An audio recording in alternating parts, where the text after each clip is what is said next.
Bonsoir et bienvenue dans ce nouveau 7-8 Les Invités, une émission dédiée à celles et ceux qui font l'actualité dans le département. Et aujourd'hui, mercredi 11 janvier, parole notamment à Pierre Bédier, le président du conseil départemental des Yvelines. Il présentait hier ses vœux en compagnie de Patrick Devedjian, son homologue des Hauts-de-Seine. L'occasion pour les deux présidents des assemblées départementales de faire un point sur le rapprochement entre leurs territoires. Parole également à Monique Bourges, chargée de développement des actions associatives au sein de l'association des paralysés de France et des Yvelines. Elle viendra nous présenter et nous parler d'une exposition de l'APF qui a débuté aujourd'hui à Voisins-le-Bretonneux. C'était donc leur deuxième fois, leur deuxième vœu en commun. Élus locaux des Yvelines et des Hauts-de-Seine étaient pour une grande partie tous réunis hier à Marne-la-Coquette pour la cérémonie des vœux des deux départements. Une cérémonie durant laquelle Pierre Bédier et Patrick Devedjian ont adressé leur bilan depuis un an, avec notamment la création d'une société d'économie mixte ou la mise en commun de la gestion des routes départementales. Ils ont également appelé de leur vœu à une accélération du calendrier en vue d'une fusion après les échéances électorales nationale. Écoutez sur ces différentes actualités Pierre Bédier, le président du conseil départemental des Yvelines. Monsieur Bédier, l'an passé c'était vos premiers vœux à deux, là c'est la deuxième fois. Un an s'est écoulé depuis, quel bilan vous tirez de ce rapprochement entre les deux départements? C'est forcément un bilan positif puisque vous êtes à nouveau là ce soir et qu'on reproduit notre réunion commune. C'est bien parce que nous sommes satisfaits, malgré les difficultés administratives qui n'ont pas manqué, malgré le scepticisme politique, eh bien, nous considérons que nous avons fait avancer l'intérêt de nos deux départements dans la même direction, c'est-à-dire dépenser mieux, dépenser moins pour un résultat identique, voire supérieur. 2017, c'est une nouvelle année d'accélération dans le projet de fusion. Est-ce qu'il y a des nouveaux domaines qui vont être rapprochés entre les deux départements? Oui, les décisions ont été prises l'année dernière. La plus importante, c'est le rapprochement du service des routes. Nos 2000 km de routes communes vont être gérés ensemble, ce qui va nous permettre là aussi de dégager des économies. Et on ne dégage pas des économies pour le plaisir de dégager des économies. On le fait parce qu'on veut soit stabiliser, soit même réduire la pression fiscale. Notre devise, Patrick Devedjian et moi-même, c'est faire mieux et pas faire plus. Faire plus, c'est d'une autre époque. C'était quand on avait toujours plus d'argent qui rentrait. Aujourd'hui, il faut faire mieux avec autant de moyens, voire avec moins de moyens. Au sein du conseil départemental, portant totalement à droite, il y a quelques voix dissonantes. Il y en a qui s'inquiètent de la vitesse de ce rapprochement, qui disent que ce n'a pas été discuté avant les élections de 2015, qui sont inquiets aussi pour le côté rural des Yvelines. Qu'est-ce que vous répondez à ces inquiétudes soulevées? D'abord, toute inquiétude qui appelle du débat est tout à fait légitime. Et il y aura ce débat, bien entendu. De toute façon, le rapprochement ne peut être sanctionné que par un vote de l'Assemblée. Donc ça ne peut pas être la seule décision du président. Donc débat, bien entendu, il y aura. Ensuite, ce débat n'a pas eu lieu avant 2015, mais parce qu'on n'en avait pas eu l'idée avant 2015. De même que certains me reprochent, généralement les mêmes, de ne pas avoir annoncé l'augmentation d'impôts avant 2015, puisque nous avons fait une forte augmentation d'impôts. Mais dois-je rappeler dans quelle situation nous étions en 2015? Nous étions dans une situation où le gouvernement lui-même n'avait pas dit s'il gardait ou s'il supprimait les départements. Nous sommes allés devant les électeurs sans que le cadre d'action, le cadre de compétences des départements ait été défini. C'est unique dans l'histoire de toutes les républiques en France, des 5 républiques. On n'a jamais vu ça. Bien. Et les départements existent depuis la première république. Donc, bien entendu, ce débat n'a pas eu lieu avant 2015 parce qu'il ne pouvait pas avoir lieu avant 2015 puisque les termes n'en étaient pas connus. Mais il aura bien entendu lieu. Une dernière question, puisque 2017 est aussi une année nationale. Vous avez débuté votre discours en évoquant plutôt le cadre national. Vous avez dit que c'était une année attendue avec impatience pour vous aussi, de voir les choses changer. Je pense que les Français sont d'accord avec moi pour qu'on tourne la page d'un quinquennat qui a été désastreux. L'économie française va mal, la société française va mal. Donc on vit une crise globale, une crise économique, sociale, mais aussi morale. Et je crois qu'il est temps effectivement que la page se tourne. Une invitée nous a rejoint désormais en plateau, Monique Bourges, bonsoir. Bonsoir. Monique Bourges, vous êtes chargée du développement des actions associatives au sein du comité local de l'Association des paralysés de France. C'est bien votre titre, c'est un peu compliqué mais c'est bon. Ouais. Et vous venez ce soir nous parler notamment d'une exposition qui vient tout juste de débuter à Voisins-le-Bretonneux, à la maison de Coville plus précisément. L'APF y expose 10 ans d'ateliers d'art plastique. Est-ce que vous pouvez nous en dire un peu plus sur cette exposition? Qu'est-ce qu'on peut y voir? Alors, on peut y voir des peintures et des sculptures qui ont été toutes faites par nos adhérents. Voilà. Donc, c'est un très large éventail, en fait. En sculpture, il y a les sculptures un peu de toutes les matières, stéatite, enfin, je ne vous dirai pas tout parce que je ne connais pas toutes les matières.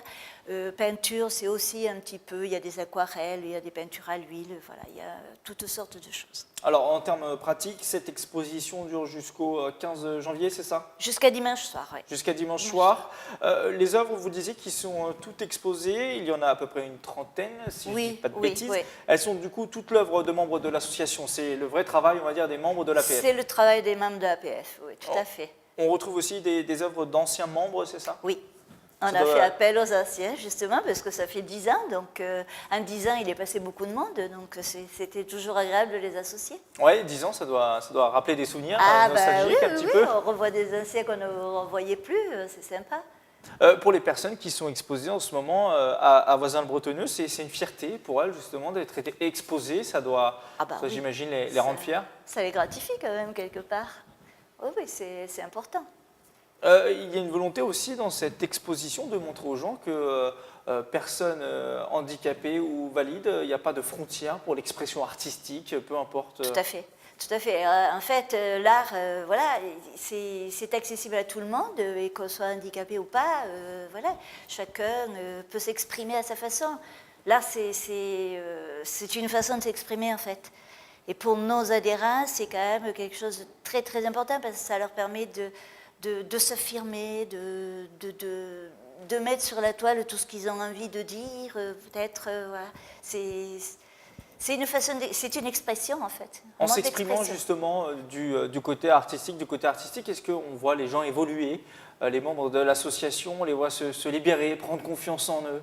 Ah oui, oui, oui. On a vu certaines personnes arriver qui n'avaient jamais fait de peinture, jamais fait de sculpture, et puis au fil des ans, ils arrivent à faire des choses très, très intéressantes, et là, on voit ce bonheur, cette fierté d'être arrivé à... C'est une manière pour elle de s'exprimer, de dire des choses peut-être compliquées? Oui, tout à fait, parce que vous prenez une journée d'une personne en situation de handicap, vous êtes, tout est chronométré, vous avez les auxiliaires de vie, vous avez les médecins, vous avez les transports, enfin, tout est très figé. Voilà, là, pour une fois, quand ils arrivent dans nos ateliers, ils sont devant leur toile ou devant leur pierre, et ils sont maîtres de leur temps. Ils vont pouvoir, voilà, ils sont libres, en fait. Donc, ils expriment tout ce qu'ils ont peut-être emmagasiné quelque part. Voilà, c'est un mode d'expression. Durant cette exposition, il y a aussi une installation nommée l'œuf du jour, si je ne dis pas de bêtises. Qu'est-ce que c'est l'œuf du jour? Alors, l'œuf du jour, c'est une création de notre intervenante en art-thérapie, la personne qui s'occupe de l'atelier peinture et sculpture. Et vous verrez, enfin, c'est des gros œufs. Je ne vous dirai pas comment elle les a faits. Il faut les découvrir. Voilà, il faut le découvrir, il faut le voir. Moi, j'ai vu un premier jet, tout au début, quand elle les avait fait, je me disais, c'est bizarre. Et puis, finalement, quand vous voyez ça, c'est vraiment très joli.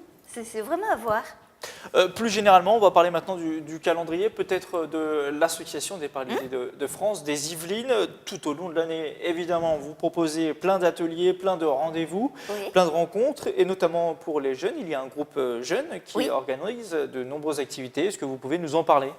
Alors, le groupe jeune réunit, c'est les jeunes un peu élargis, parce que voilà, ça va jusqu'à 40 ans, je crois.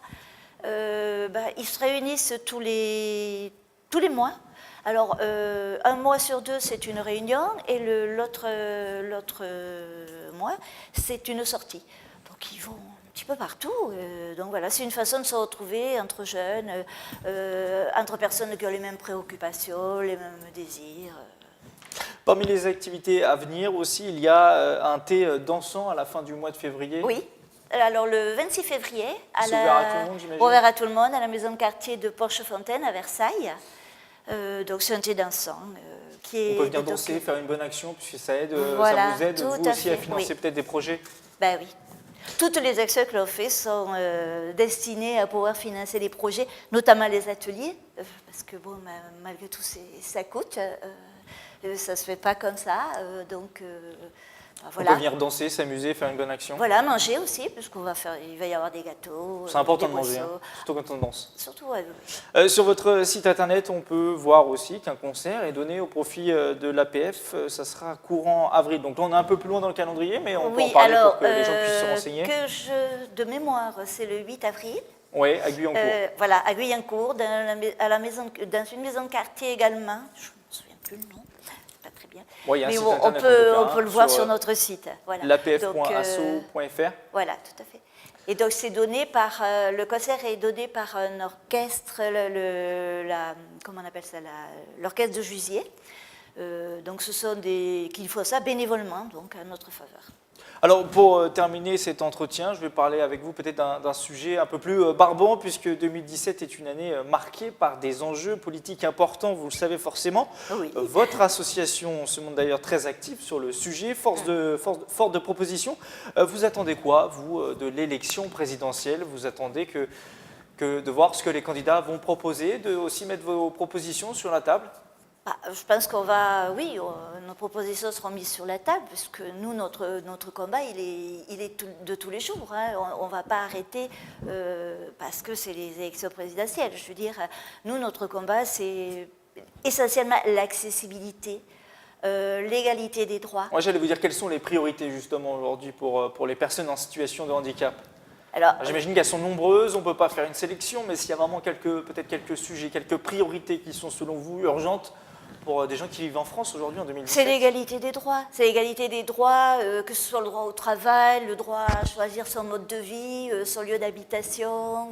C'est le droit à avoir des revenus décents, parce que là aussi, malheureusement, il y a beaucoup de personnes en situation de handicap qui sont aussi dans des situations financières assez étriquées. Donc voilà, ça c'est un combat de tous les jours. Et puis le droit au travail, comme tout le monde, ça c'est pas gagné encore. Hein, c'est très difficile quand on est handicapé de trouver un travail. Donc voilà, c'est l'égalité sur tous les plans. Très bien, merci Monique Bourges d'être venue vous. en plateau. Pour plus d'informations, on peut se rediriger sur votre site internet www.apf.asso.fr. C'est la fin du 7-8, les invités pour ce soir. Prochain rendez-vous demain, jeudi 12 janvier. Excellente soirée à tous sur TV Fil 78.